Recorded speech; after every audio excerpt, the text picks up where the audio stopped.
Hello，大家好，我是阿泰。我们村这个山脚下呀有一个山洞，非常恐怖啊！我们在这里生活几十年了，我都从来没敢过去过。我现在给大家看一下，就在那个位置啊，隐约的看到有点洞口，看到没有？就在那里啊。然后现在我用无人机飞下去看一下。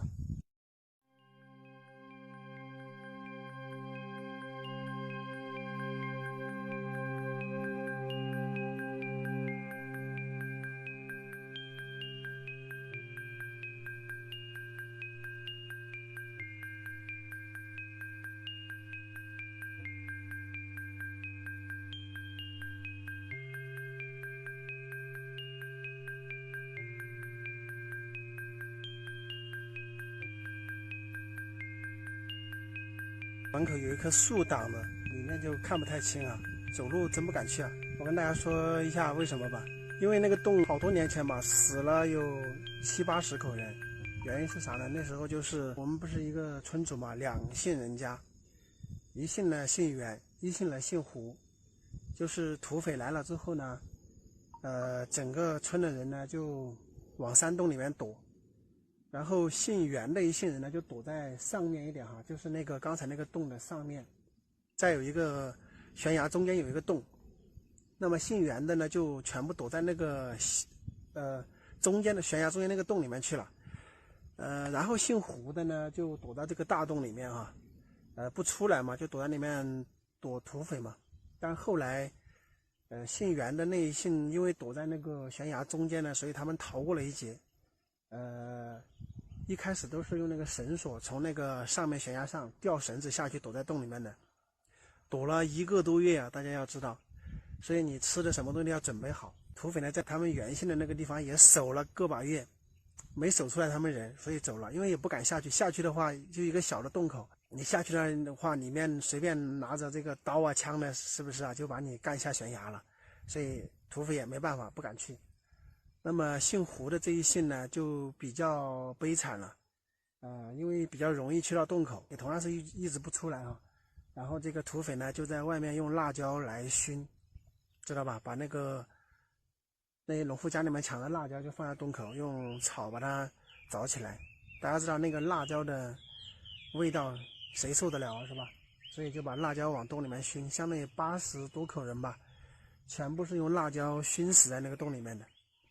所以以前我们这里叫做胡家杠啊，就姓胡的人多。后来的话，因为姓胡的人基本上那一下都弄得差不多没了，就剩一个小孩好像是。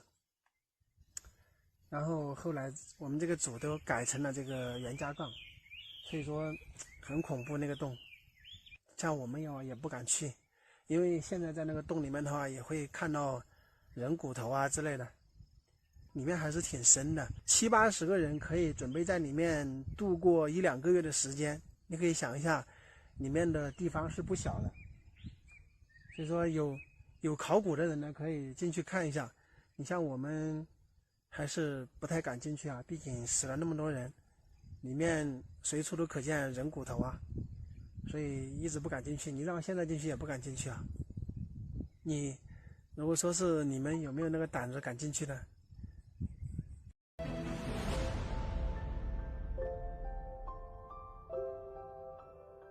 ？Hello， 大家好，我是阿泰。今天呢，给大家好好的介绍一下我们这个村组啊，因为一直以来拍视频呢也没有好好的介绍过。我们这里呢有20多户人家吧，好像是22户吧。因为我们村呢算是国家级的这种深度贫困村，但我们只是一个小组啊，其他小组也都是差不多的一个状态。我们这里还相对好一点，因为它离村里面的话，走路的话就是10来分钟嘛，远的可能半个多小时啊。村办公室是在那边哈，所以呢，从那个岔道这里下来呢，就是进我们组的这个路了。我们这个组呢叫做大湾组哈。然后这条路呢，因为是修仁增新高速嘛，所以这里是修的便道。本来是这个2年前就应该硬化的。但是因为仁增高速要过呢，所以这个政府这边就没有硬化啊。等到这个仁增高速修完之后呢，再硬化。然后大家可以看一下，上面是有一户人家的，现在只有一个老人在家。然后那个地方也有两三户人家吧，但现在房子都塌了，没人了。这里有一户人，然后这个下边呢有2户人，我这里看不到哈，有人住的。那大家再过去看一看，那里有一户人家，那上面也有一户，在那个山那边也有2、3户吧哈。总的来说是20多户人家嘛，老户头。但是现在留下的这个房子呢是不多了哈，可能就只有那么7、8户的这个房子还是好的吧，其他的都不好了哈。然后我们这里呢，主要是这个山太大了，然后又缺水啊，因为大家可以看得到，人都是住在这个山腰上的，所以这个水源是一个大问题。因为有水的话，也在这个深沟里面去了嘛哈。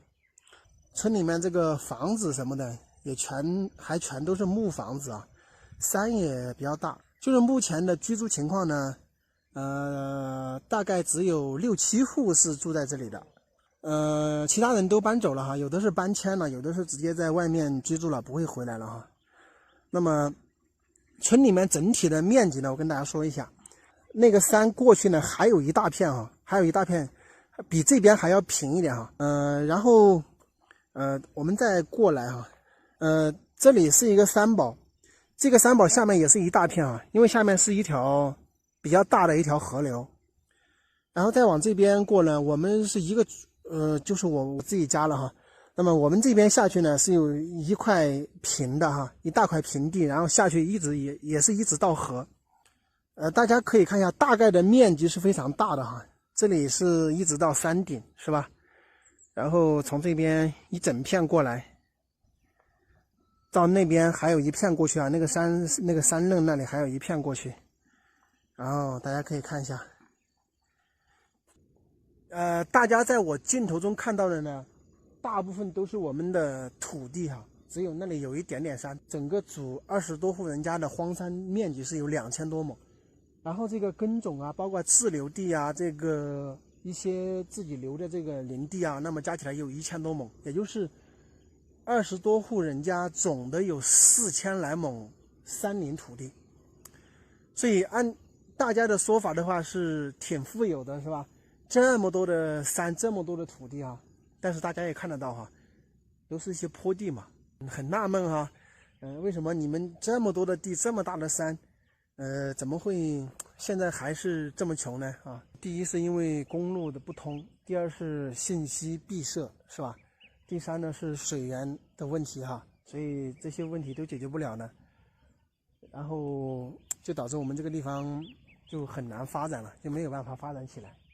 但是现在呢，这个公路应该是很快就要通了。大家看一下我这个地方的整个地形适合发展什么样的项目呢？也欢迎大家在视频下方留言评论哈。大家如果说看得上这里的话，可以联系我哈。好了，本期视频就给大家拍到这里，咱们下期再见，拜拜。